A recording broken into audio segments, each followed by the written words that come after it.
d'assister à cette culte qu'on a organisée à propos de l'Union sacrée. C'est une année après avoir réuni tout le Congolais autour du chef. Aujourd'hui, vous avez assisté. Quel est votre... En tout cas, je me présente d'abord. Je suis le président national d'Union chrétienne pour la libération des opprimés, Richard Kabongo Kamboulo.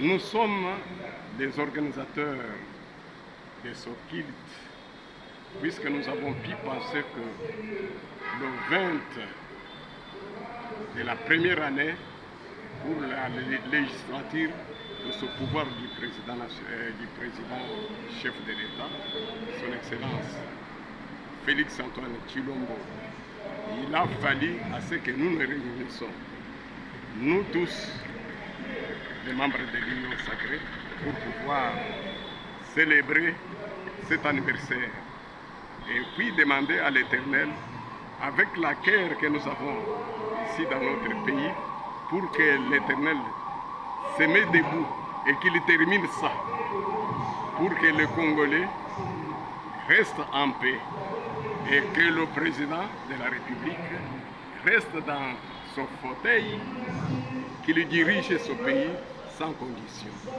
Voilà ce que nous avons compris. Et aujourd'hui, vous avez dédié cette journée à l'Éternel Dieu.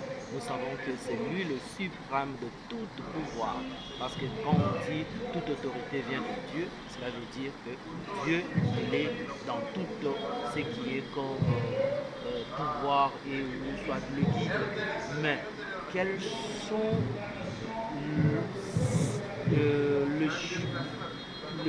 vos préoccupations ou soit ce que vous pouvez donner au président de la République pour que son mandat soit fructueux? En tout cas, mon frère, je vous rassure que ce n'est pas pour rien que nous avons voulu demander à l'Éternel pour qu'il soit un bon gardien de notre chef de l'État. Nous avons la foi, nous savons que quand on demande à l'Éternel, on reçoit, puisque lui-même attend nos supplications et nos prières. Selon la Bible, nous savons que nous avons la foi. Tout ce que nous avons demandé, nous avons déjà réussi. Le chef de l'État va diriger ce pays sans condition et tous ses ennemis vont disparaître. Un message particulier à la population qui vous suit? Non.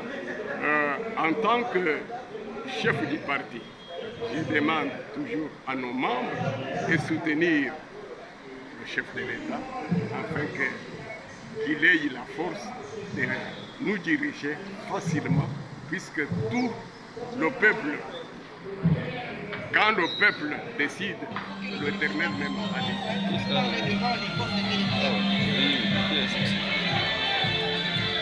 Merci, très gentil. On m'appelle Chinema Kabongo Jean-Marie Vianney. Je suis professeur ordinaire à l'Université pédagogique nationale, en abrégé IPN, à Kinshasa. Quelles sont vos impressions par rapport au discours du secrétaire général de l'Union sacrée? C'est formidable. C'est un discours formidable. Je remercie beaucoup. De toute façon, je suis surpris. Je suis surpris pourquoi? Parce que je suis rentré de Belgique il n'y a même pas un mois. Donc, je préfère avant vous signaler que je suis président d'un parti politique, le parti Mundi, Mouvement d'Union nationale pour le développement intégral. Donc, je suis venu en qualité de ce parti. Mon collègue Kayoum, qui est ici à côté de moi, je pense qu'il n'est pas là, m'a dit que voilà, à l'Union sacrée, il y aura une rencontre ce soir. Mais comme je suis de l'Union sacrée, je ne pouvais pas demander pourquoi il n'y a pas d'invitation ou n'importe quoi. Je dois y répondre, puisque je connais la maison, c'est ici où j'ai retiré mes 15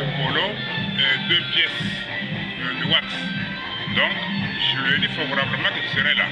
Je suis arrivé. Donc je suis surpris pourquoi j'ai vu que le secrétaire général de l'Union sacrée a pris l'initiative meilleure, hein, même en l'absence du président. En son absence, nous pouvons faire quelque chose pour montrer que nous sommes avec lui, nous sommes derrière lui, l'encourager, le soutenir. En le soutenant, nous soutenons en même temps les forces armées qui sont en guerre, qui se battent jour et nuit à côté, appuyés par les Wazalendo. Donc nous nous battons ensemble, nous nous battons de plusieurs façons. De quelle façon? Même dans la prière, nous nous battons.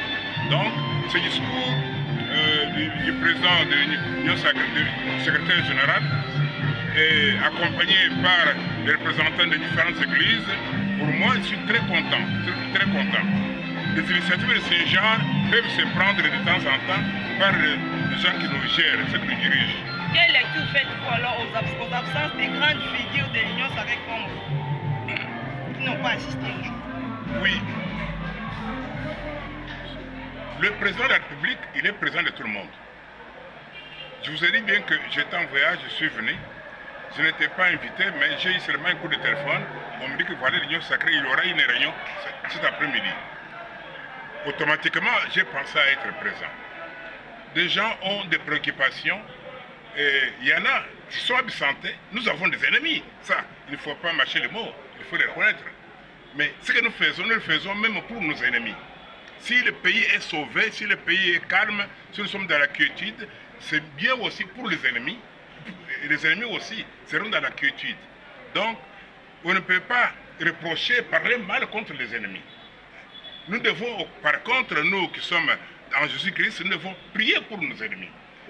On l'a dit bien sûr que le président de la République, il n'est pas le président seulement de ceux qui l'ont élu, il est aussi le président de ceux qui ne l'ont pas élu.